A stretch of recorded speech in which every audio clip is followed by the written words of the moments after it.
Pemirsa, seperti yang kita tahu, pemerintah telah menerbitkan peraturan pemerintah pengganti Undang-Undang Perpu Nomor 2 Tahun 2022 tentang Cipta Kerja. Menteri Ketenagakerjaan Ida Fauziah mengatakan dari sisi ketenagakerjaan, Perpu menjadi bukti perlindungan pemerintah terhadap tenaga kerja. Peraturan pemerintah pengganti undang-undang atau Perpu disebut menjaga keberlangsungan usaha untuk menjawab tantangan perkembangan dinamika ketenagakerjaan. Menteri Tenaga Kerja menyebutkan, substansi yang diatur dalam Perpu pada dasarnya merupakan penyempurnaan dari regulasi sebelumnya, yakni Undang-Undang Nomor 11 Tahun 2020 tentang Cipta Kerja. Ingin melihat Presiden Joko Widodo menanggapi santai polemik yang muncul atas penerbitan peraturan pemerintah pengganti Undang-Undang Nomor 2 Tahun 2022 tentang Cipta Kerja.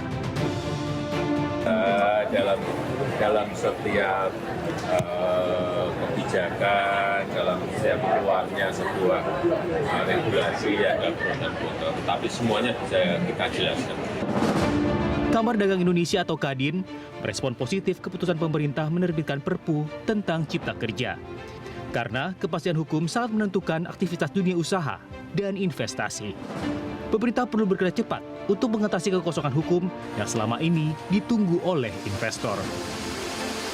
Merespon pemerintah dengan positif karena ini kan menjawab berbagai tantangan daripada benang kusut investasi kita yang selama ini sangat-sangat tidak produktif. Ya, banyak sekali perizinan-perizinan kita itu yang tidak jelas, apalagi pusat dan daerah.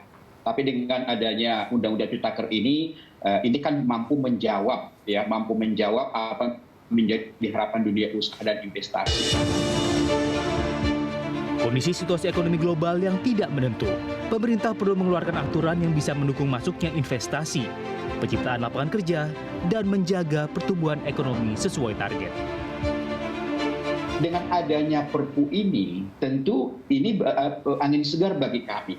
Ya. Angin segar bagi kami. Memang kami melihat bahwa pro kontra terjadi cukup banyak, tapi hanya satu klaster. Ya, jadi jangan mengorbankan 9 klaster. Hanya satu klaster yang bermasalah saat ini adalah yang itu masalah klaster ketenagakerjaan dalam hal ini. Nah, sehingga kita lihat bahwa tujuan daripada Perpu ini itu pertama mampu menjawab tantangan kita dalam waktu dekat dan jangka pendek, yaitu adalah bagaimana kita mampu menghadapi yang namanya ancaman krisis ekonomi global. Jangka menengah dan panjang sesuai dengan tujuan daripada Undang-Undang Cipta Kerja ini.